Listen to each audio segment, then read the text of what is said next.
Hey, Boo Bears, this is Bits of Banter with Antoinette, and today we are going to do a little bit of a palate cleanser, a little bit of TikTok drama, and we're going to talk about Allison and some type of nanny drama where she ended up getting charged. Like, what?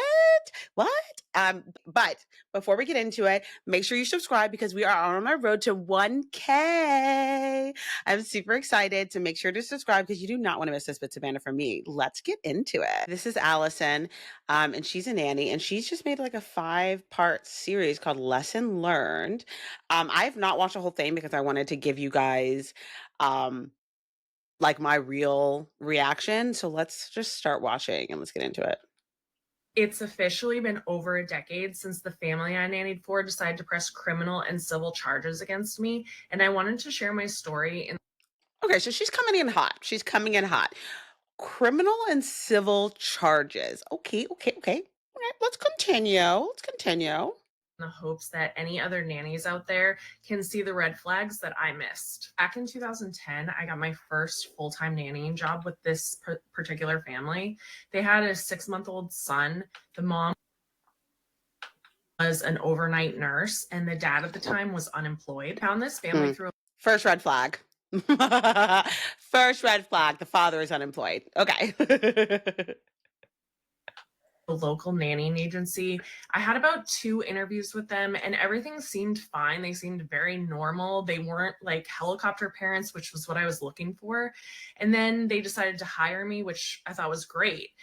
My first red flag was them asking me not to tell the nannying agency that they hired me. Down the road, once we go to court, Okay. That's a huge red flag, actually. The first red flag was for them to tell you to not to tell the agency that they hired you. Like, why would you do that? Why would you even accept that? Okay, Allie, Allie girly, I feel like you were ignoring some things. and everything, I find out that the nannying agency charges a finder's fee if you actually hire a nanny through them. So they told me not to tell this nannying agency that I found a job because they didn't want to pay the nannying agency the finder's fee. Went on to work for them for about a year. Which I know people have done. One time, this happened to me one time actually. Like, I had, but it was for like a dog. I was having like a dog sitter, and I'd used her before, and then and then I requested her through. I think it was like Rover, and then after we had set it all up, then she was like, "Oh, actually, can you pay me more?"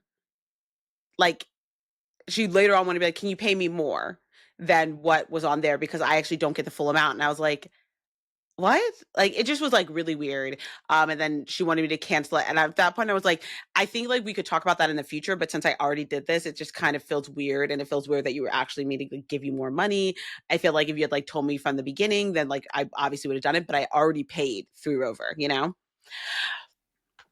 During this time, it was pretty normal. There was nothing really that happened. There were a couple incidences where they would say things or do things that I kind of raised an eyebrow at, but there were no major red flags until later down the road. I would beg to differ, girly. I think there were a lot of major red flags, honestly. Um, Actually, I want to see if I can speed this up.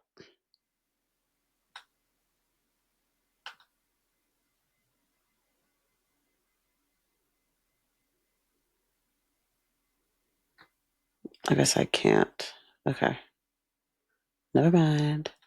The 1 year mark, the mom told me that she found out she was pregnant and they were having another boy. And I thought that was great. I'm going to get another little friend to play with. After they told me that they were having another baby, they shared that they were actually moving to Georgia to be closer to their family. Fast forward to about a year later, I have a new nannying job. They're living in Georgia. They now have 2 kids. After they moved, we kept in touch. She had her other baby, and my nannying job that I was working at didn't need me during the summer. And I shared that with her. And she expressed that they were having a really hard time finding a nanny for both boys, especially since the new boy was so young. We figured out a situation where she was going to fly me down there for 6 weeks. I was going to stay there, live at their home, help her with the babies, both of them, and then I would fly back to Maine. From there, they manipulated me into agreeing to a flat rate for those 6 weeks. That is another major red flag. As a nanny, Oh. There's so many. I mean, we are like, what are we? We are not even that far in. And there's so many red flags. And I'm like, girlie, what were you thinking? Obviously, I'm not trying to victim blame her, but it just seems like there was a lot of things here for someone it seemed like she was like an experienced nanny that she just like overlooked. You never agreed to a flat rate. They promised that I would have a rental car to drive the boys around. They said I would have a credit card for any and all expenses, and they paid for my flight down there. Once I got down there, it was a completely different story. I was working 15-hour days. I never had a day off in the entire 6 weeks. That is not an exaggeration. One time I went to the mall by myself during nap time, and 45 If there are any nannies in watching this, I want to know what your experience has been. Have you ever accepted a flat rate before? Is that like a known thing, like to not accept a flat rate? I feel like that makes sense to me because, yeah, then people can get over on you and you're like, no, um, I go by hourly, what have you. Um, but I wonder what you guys think. 5 minutes into that mall trip, I was texted by the mom telling me that I needed to come back to the house because the baby wasn't sleeping. At this point, they were just taking their older son with them everywhere and leaving me stuck at home with the baby. The entire time I was there, I was completely mentally, emotionally exhausted. On top of that, they were planning weekends away without my knowledge, and then I would be at home with the kids, and they would just think that because I was living down there and had nothing else to do, that I was fine with that. And just keep Oh in my mind, God. You know what's so funny is like I do have a few friends who were nannies and I feel like this is quite common um of people thinking that like oh, just because you're there, especially if you're a live-in nanny, that you are on the job all the time. And like, no, that's not the case. Like, just like any job, there are specific hours that you're supposed to have. You can't just take advantage of people. So I do think like this is quite what I've heard. This is quite common. This, and it's not even just because it's a flat rate. Just in general, people not even understanding that nannies need breaks. You know what I mean? Like, oh, I'm gonna need a break. I'm gonna need, stuff like that. I have agreed to a flat rate.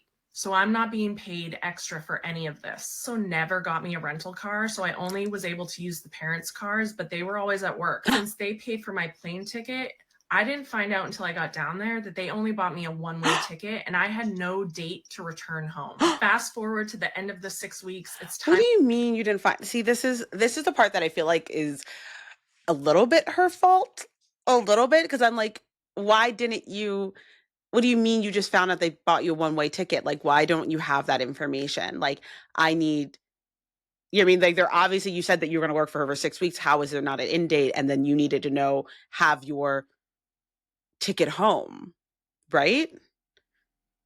Also, like I would ask like what, the confirmation for the rental car, all that stuff. For me to go home. They purchase my plane ticket for me. They pay me the other half of the amount that we agreed on because they would only pay me half to get down there and then the other half when I left. A couple weeks before I was supposed Oh, hell no. Hell no. Hell no, hell no. So she felt like, okay, because I'm already down here, I don't have my plane. They pretty much like kidnapped her basically. Like this is basically like kidnapping. Like they literally held her hostage because she didn't have a way to get back home. They only give her part of the money and then she knew she wasn't going to get the other part of the money until she like finished the job and they had like this is like basically kidnapping. They're holding her hostage. to leave, they started dropping hints about me staying in Georgia, but because they had treated me so Oh my badly, God. I was right. Like they were trying to kidnap her. This is like trafficking.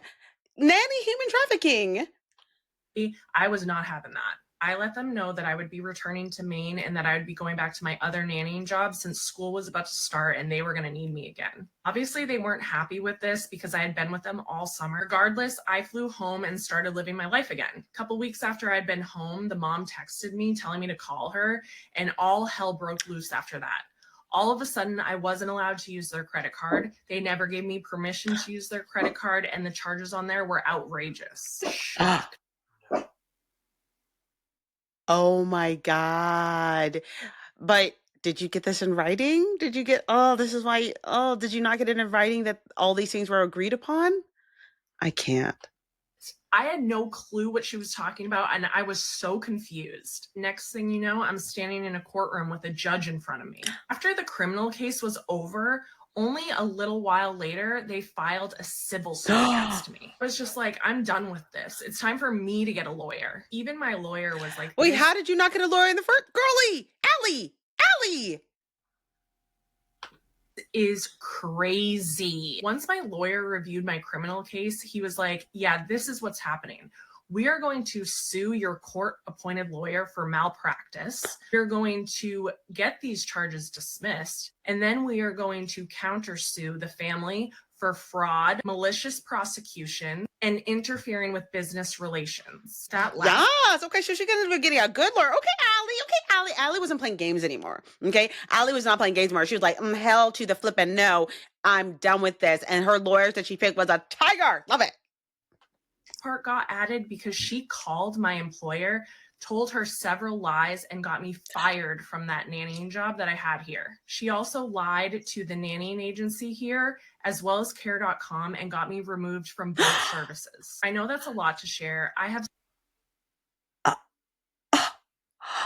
oh my God. Some people are so crazy. Some people are so crazy. so many more details about this entire case. If you guys want more details, I'm happy to do a part two. We want more details. Okay, Allie, we want more details. And there happens to be a part two. So let's get into it, guys. It's been over 10 years since the family I was nannying for decided to press criminal and civil charges against me. Part two. I want to start this video by saying the purpose of me telling this story is not to seek any sort of revenge against this family. This matter was resolved many years ago. It's for educational purposes only. I know a lot of you are curious, and I'm going to answer your questions, but please keep in mind that their children are now of social media age, and I don't want anyone approaching them or contacting them. I'm going to start by answering some of the That's so nice of Allison. questions that were on my last video. When I first started working for this family, the dad was unemployed. When they moved to Georgia, he was working. So both parents were working when they lived in Georgia, but not when they lived in Maine. I also Okay. So we got a job. Good for him. want to say that having one parent at home while the nanny is there is actually very common. A lot of people asked me why I didn't leave as soon as I saw the first red flags. And honestly, I don't have a good answer for that other than I was young and naive and inexperienced. There were a lot of questions around my pay, so I wanted to clear. And that's very fair. That's very fair. And I know it said like, oh, don't want to victim blame, which I ended up kind of victim blaming a little bit. You know what I mean? Like, but there were some things where it's like, this just seems so obvious. But you know, hey, like she said, she was young. I did a lot. I mean, trust me, I have a lot of stupid stories. I have a lot of stupid stories of like people would be like, why did you do this? And I'm like, these are great questions, Boo Bear. These are great questions. Why did I do that? I do not know.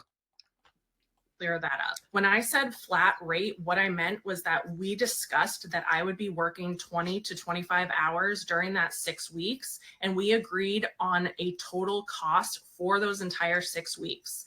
They said that they would pay me half before I came down there and the other half when I left. Because I was under the impression that I would only be working 20 to 25 hours a week, I agreed to this flat rate. This was over 10 years ago. Wow.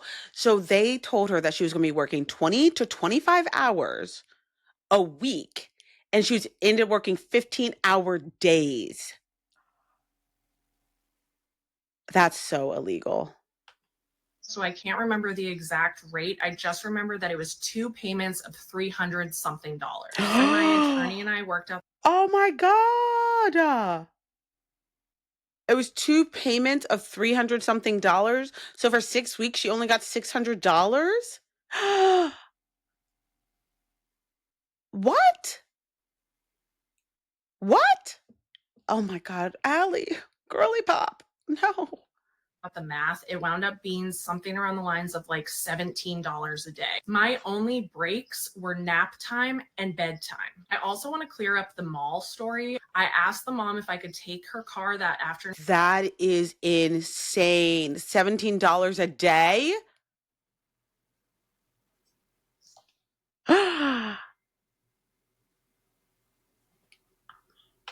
afternoon to go to the mall during nap time, and she agreed because she was going to be at home napping as well. But once I got to the mall and she texted me saying that the baby was no longer sleeping, that meant I needed to go back to the house. In regards to the credit card was going back and forth between me and the mom. This was not something that was unusual for this family. I also had access to their debit card and their PIN number. I saw one person ask, wouldn't the family have received a credit card statement while you were living there within those 6 weeks? And the answer is yes. A lot of people were asking. And this is where, and I wonder again if it, because I don't know anything about this, but if there are any other nannies like that do have a credit card, is it that does a family give you like a credit, like give you like an individual type of credit card with your name on it? Like, I wonder if that is safer, where it's like, okay, well, then they can say like, this is exactly what I use. Because if you're just using the mom's debit card and everything, then they could say that you charged all these things, and who's to know? You know what I mean? Like, they could say anything.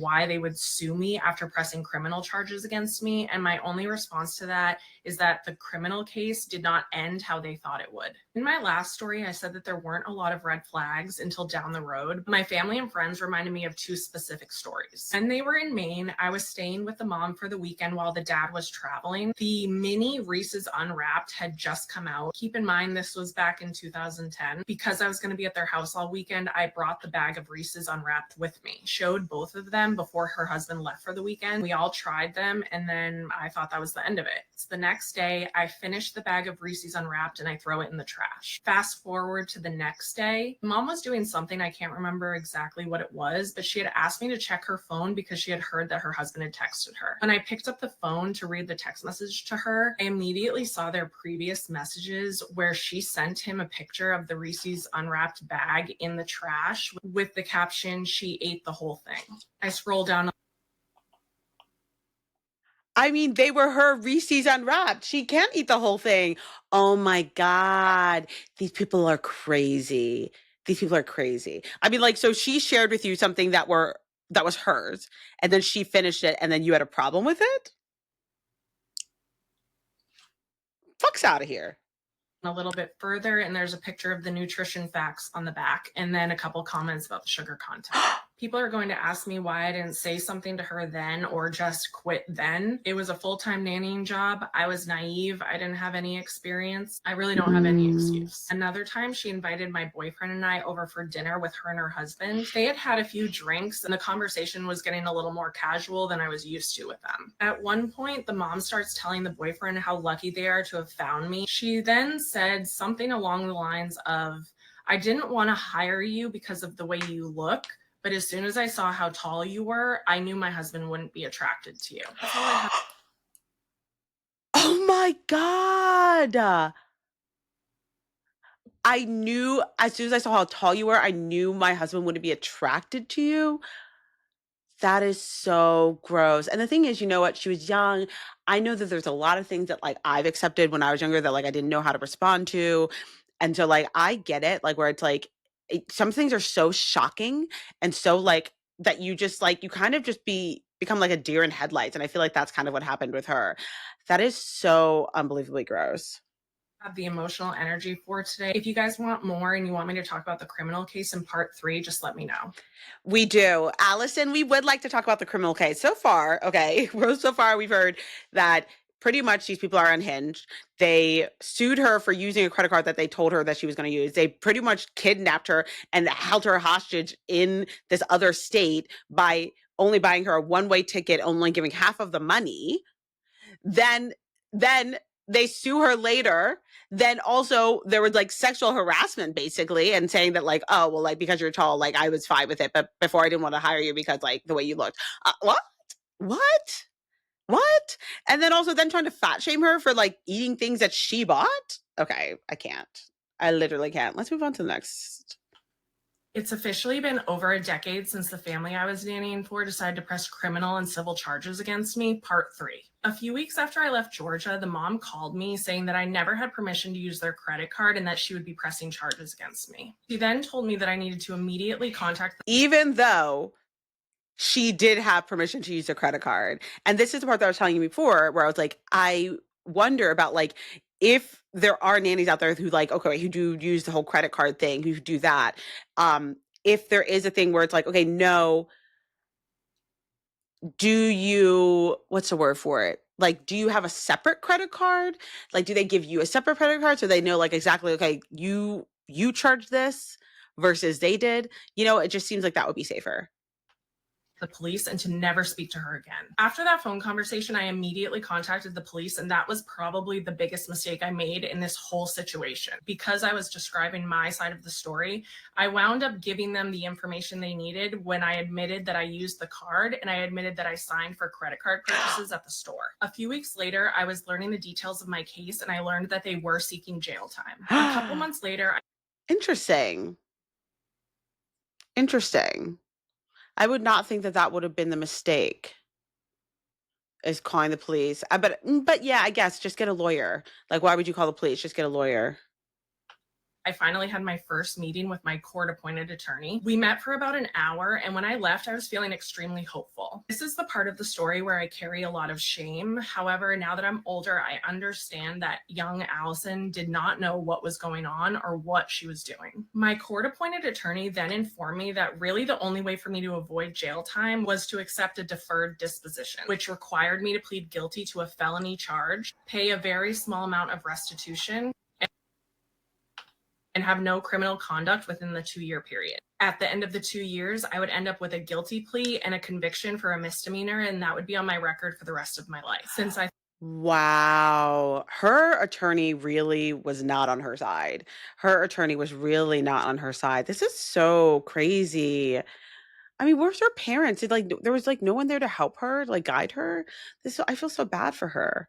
thought this was my only way to avoid jail, I accepted. Unfortunately, due to my police statement as well as my guilty plea, that immediately triggered a civil suit from the family. Stay tuned for part 4 where I go over the civil case. Oh my God. But then I don't understand. Remember how she said that like the criminal case did not go how they thought it would, even though she was ended up being found guilty and stuff. It was going to be like, so I wonder, I guess, yeah, I guess they're saying, what did people say? They wanted you to get jail time. Yeah. Rule number one, learn, we don't talk to police. 100%. Honestly, though, I think if anything we're learning here is that. Let's get to part 4. This will be the end of this particular story time. I had to take down my other videos, so I'm going to try and wrap this up. While preparing for my civil suit against the family, during the investigation process with my second attorney, who we're going to call Attorney B, he showed me the family's police statement and he was shocked when I told him that this was the first time I was seeing it. He would later discover that my first attorney, who we're going to call Attorney A, never requested any of the files from the nanny agency and never requested any records or receipts from the credit card charges. Oh my God, she was done so wrong. He didn't pretty much, so he pretty much didn't do his job. He pretty much just didn't do any part of his job. That's so fucked up. From there, we entered into mediation with the family and we did reach a settlement. Unfortunately, it is confidential and I do not want to poke that bear. Once that was over, we got started on my case against Attorney A, my court appointed attorney. I had to go through a pretty intense deposition and then we came to an agreement, and that is also confidential. I can't end this story without saying how grateful I am for Attorney B. That man quite literally saved my life. And I'm not talking about administering CPR. He helped me clear my reputation and my name, which actually allowed me to have a life. And I will never be able to thank him or his team enough for their kindness, their generosity, and their compassion. That's so sweet. It's obvious that Storytime cannot be completed due to possible legal inflation or such, but bottom line is she cleared her name and reputation. When it ended with a settlement, did you pay them or did they pay you? She can't say. She just said that. So after all these parts, we don't get to really know what the result is. Yeah, that's kind of like annoying. There is one more part. Let's see if there's like any extra tea, because I'm feeling a little bit disappointed. It's officially been 10 years since the family I was nannying for decided to press criminal and civil charges against me. And I wanted to tell you the top 3 things I learned during this whole process. You never speak to the police. Even if you're innocent, you never speak to the police unless you have legal representation. I was naive. 100%. Guys, this is a huge lesson. This is a huge lesson. enough to think that that only applied to people that were guilty. If you need to get a court appointed attorney and you feel like they're not representing you fairly, you need to get a second opinion and never accept a nannying position without a detailed contract. The contract does Oh, so she did not get a detailed. Allison. Allison, so many things went wrong. doesn't even need to be made by an attorney. Simply write out all expectations and have both parties sign and date it. Two specific things that I would recommend any nanny add. Agreed, agreed, agreed. All of this should have been in the contract. All of this should have been ironed out, like ironclad ironed out. Expectations of you during nap time to be in the contract. Some families don't care what you do during nap time. However, there are families that will try and pay you less or get you to do housework during that time. As a nanny or a babysitter, you are an insurance policy for those children, and no one is paying less car insurance when their car is in the garage for the night. I would never accept a flat rate. You should always be paid hourly. No, If that there was are a going really good analogy. Either way, okay, that was really the end of this. I There's a lot of lessons to be learned here. There's a lot of lessons to be learned here. She obviously was very young. Don't accept a flat rate. Definitely, don't talk to police. Like, make sure that you have both tickets if you were going. Make sure if they're supposed to be paying for your ticket, make sure that you have the way there and the way back. Um, exactly. Definitely make sure you have things in writing. Oh, okay. But there's another drama that I'm actually going to be recording literally right after this. So make sure that you like, comment, and subscribe because you do not want to miss this bits of banter from me. Okay. And we are on our road to 1K. So let's make it happen. I love these little chats of ours. Love you. Mean it. Bye.